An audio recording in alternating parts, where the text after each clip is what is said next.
Segundo Crônicas, capítulo 33, versículo 14, ao capítulo 34, versículo 33. Depois disso, Manassés reconstruiu o muro externo da cidade de Davi, bem alto, desde o oeste da fonte de Gion, no vale de Cedron, até a porta do peixe e ao redor da coluna de Ofel. Colocou comandantes militares em todas as cidades fortificadas de Judá. Manassés também removeu do templo do Senhor os deuses estrangeiros e ídolos que havia colocado ali. Derrubou todos os altares que havia construído na colina do templo e todos os altares em Jerusalém e os jogou fora da cidade. Depois restaurou o altar do Senhor e apresentou sobre ele sacrifícios de paz e ofertas de gratidão. Também incentivou o povo de Judá a adorar o Senhor, o Deus de Israel. O povo continuou a sacrificar naqueles lugares de adoração, mas somente ao Senhor, seu Deus. Os demais acontecimentos do reinado de Manassés, sua oração a Deus e as palavras que os videntes lhe disseram em nome do Senhor, o Deus de Israel, estão registrados no livro dos reis de Israel. A oração de Manassés, o modo como Deus lhe respondeu e um relato de todos os seus pecados e de sua infidelidade se encontram no registro dos videntes. Inclui uma lista dos locais onde ele construiu altares idólatras e levantou postes de Azerá e ídolos antes de se humilhar e se arrepender. Quando Manassés morreu e se reuniu a seus antepassados, foi sepultado em seu palácio. Seu filho Amnon foi seu sucessor. Amnon tinha 22 anos quando começou a reinar e reinou em Jerusalém por 2 anos. Fez o que era mal aos olhos do Senhor, como seu pai, Manassés. Adorou todos os ídolos que seu pai havia feito e lhe ofereceu sacrifícios, mas ao contrário de seu pai, não se humilhou diante do Senhor. Em vez disso, Amnon pecou ainda mais. Os próprios oficiais de Amnon conspiraram contra ele e o assassinaram em seu palácio. O povo de Judá, porém, matou todos que haviam conspirado contra o rei Amnon e proclamou seu filho Josias como rei em seu lugar. Josias tinha 8 anos quando começou a reinar e reinou em Jerusalém por 31 anos. Fez o que era certo aos olhos do Senhor e seguiu o exemplo de seu antepassado, Davi, não se desviando nem para um lado nem para o outro. No 8º ano de seu reinado, enquanto ainda era jovem, começou a buscar o Deus de seu antepassado Davi.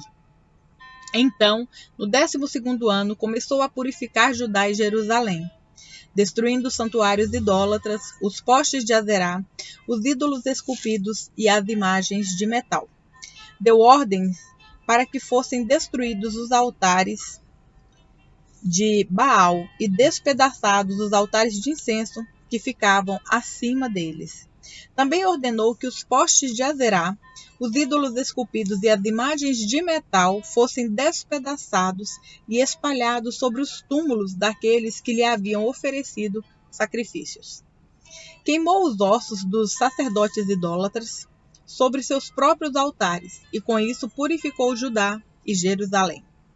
Fez a mesma coisa nas cidades de Manassés, Efraim e Simeão, e até na distante Naftali, bem como nas ruínas ao seu redor. Destruiu os santuários idólatras e os postes de Azerá, reduziu os ídolos a pó e despedaçou todos os altares de incenso em toda a terra de Israel. Por fim, voltou a Jerusalém. No 18º ano do reinado de Josias, depois de ele purificar a terra e o templo, nomeou Safã, filho de Azalias, Maacéias, governador de Jerusalém, e Joá, filho de Jeoacás, o historiador do reino, para restaurarem o templo do Senhor, seu Deus. Eles entregaram ao sumo sacerdote Ilquias a prata recolhida pelos levitas que guardavam as portas do templo de Deus. As ofertas foram trazidas pelo povo de Manassés, de Efraim e de todo o remanescente de Israel, bem como de Judá e de Benjamim, e pelos habitantes de Jerusalém. Ilquias e os outros líderes entregaram a prata aos homens encarregados de supervisionar a reforma do templo do Senhor. Eles pagaram os trabalhadores que faziam os reparos e a restauração do templo. Também contrataram carpinteiros e construtores que compraram pedras cortadas para as paredes e madeiras para os suportes e as vigas. Restauraram aquilo que reis anteriores de Judá haviam deixado ficar em ruínas. Os trabalhadores realizaram a obra com fidelidade sob a liderança de Zaate e Obadias, levitas do clã de Merari, e de Zacarias e Mesulão, levitas do clã de Coate. Outros levitas, todos músicos talentosos, ficaram responsáveis pelos carregadores e pelos trabalhadores em várias funções. Ainda outros auxiliavam como secretários, oficiais e guardas das portas. Enquanto estavam retirando a porta recolhida no templo do Senhor, o sacerdote Ilquias encontrou o livro da lei do Senhor, escrito por Moisés. Ilquias disse a Safã, secretário da corte: encontrei o livro da lei no templo do Senhor. E Ilquias entregou o livro a Safã. Safã levou o livro ao rei e relatou: seus oficiais estão fazendo tudo o que lhe foi ordenado. A prata recolhida no templo do Senhor foi entregue aos supervisores e trabalhadores. Safã também disse ao rei: o sacerdote Ilquias me entregou um livro. E Safã deu o livro para o rei. Quando o rei ouviu o que estava escrito na lei, rasgou suas roupas. Em seguida, deu estas ordens a Ilquias, a Aicã, filho de Safã, e a Aquibor, filho de Mecaías,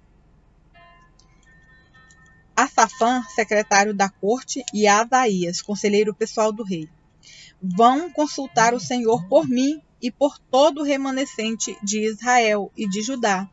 Perguntem a respeito das palavras escritas no livro que foi encontrado.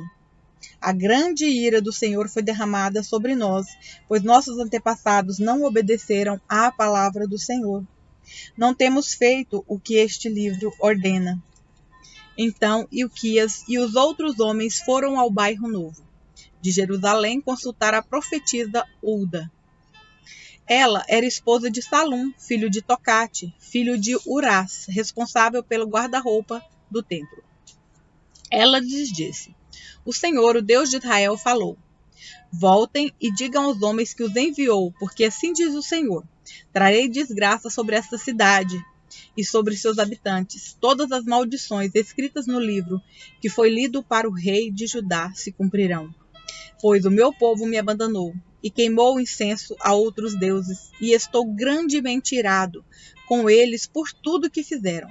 Minha ira será derramada sobre este lugar e não será apagada. Mas vão ao rei de Judá que os enviou para consultarem o Senhor e digam-lhe que assim diz o Senhor, o Deus de Israel, a respeito da mensagem que acabaram de ouvir. Você se arrependeu e se humilhou diante de Deus quando ouviu as palavras dele contra essa cidade e contra seus habitantes. Você se humilhou, rasgou suas roupas e chorou diante de mim.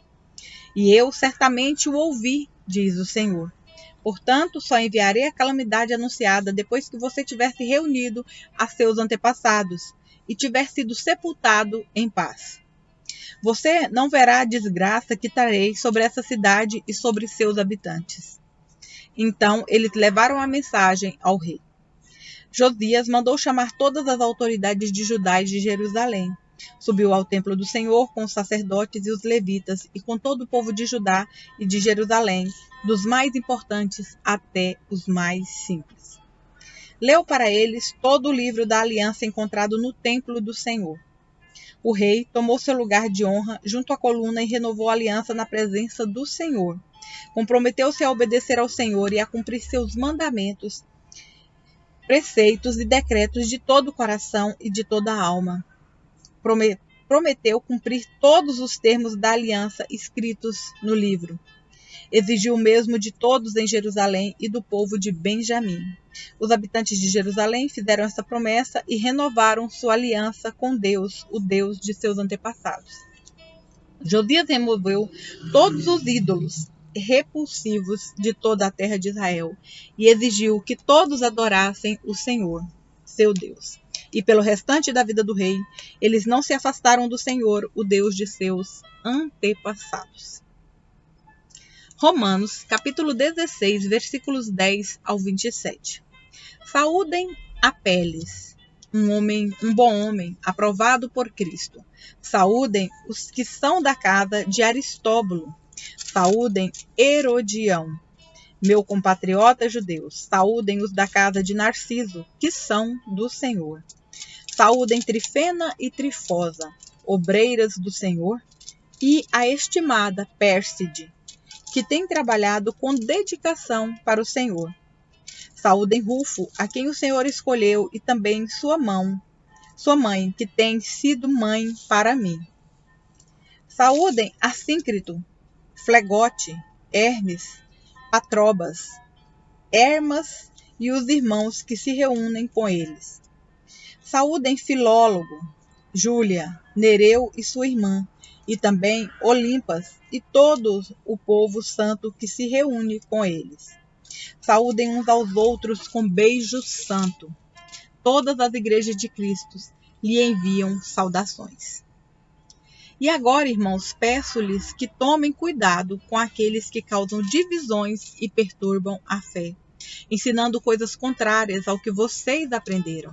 Fiquem longe deles. Esses indivíduos não servem a Cristo, nosso Senhor, mas apenas a seus próprios interesses, e enganam os inocentes com palavras suaves e bajulação.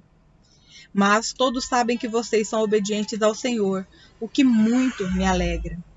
Quero que sejam sábios quanto a fazer o bem e permaneçam inocentes de todo mal. Em breve, o Deus da paz esmagará Satanás sob os pés de vocês. Que a graça de nosso Senhor Jesus seja com vocês. Timóteo, meu colaborador, lhes envia saudações, bem como Lúcio, Jason e Sosípatro, meus compatriotas judeus. Eu, Tércio, que escrevo esta carta para Paulo, também envio minhas saudações no Senhor. Gaio o saúda. Estou hospedado em sua casa, onde ele também tem recebido toda a igreja. Erasto, tesoureiro da cidade, bem como nosso irmão Quarto, lhes enviam saudações. Que a graça de nosso Senhor Jesus Cristo seja com todos vocês. Amém. Toda a glória seja a Deus, que pode fortalecê-los, como afirmam as boas novas. Essa mensagem a respeito de Jesus Cristo revelou seu plano, mantido em segredo desde o princípio dos tempos, mas agora, como os escritos dos profetas predisseram e o Deus eterno ordenou, é anunciada aos gentios de toda parte, a fim de que eles também possam crer nele e lhe obedecer. Toda a glória para sempre ao Deus único e sábio, por meio de Jesus Cristo. Amém. Salmos, capítulo 26, versículos 1 ao 12. Declara-me inocente, Senhor, pois tenho vivido com integridade, tenho confiado no Senhor sem vacilar. Põe-me à prova, Senhor, e examina-me, instiga meu coração e minha mente, pois estou sempre consciente do teu amor e tenho vivido de acordo com tua verdade. Não passo tempo com mentirosos, nem ando com hipócritas. Detesto as reuniões do que praticam o mal e não me associo aos perversos. Lavo as mãos para declarar minha inocência. Venho ao teu altar, ó Senhor, para entoar um cântico de gratidão e anunciar todas as tuas maravilhas. Amo o teu santuário, Senhor, o lugar onde habita tua presença gloriosa. Não permitas que eu tenha o destino dos pecadores. Não me condenes junto com os assassinos. Eles têm as mãos sujas de tramas perversas e vivem a aceitar subornos. Eu, porém, vivo com integridade. Resgata-me e tem misericórdia de mim. Agora estou em solo firme e louvarei o Senhor no meio do povo. Provérbios, capítulo 20, versículo 19. O fofoqueiro vive espalhando segredos. Portanto, evite a companhia de quem fala demais.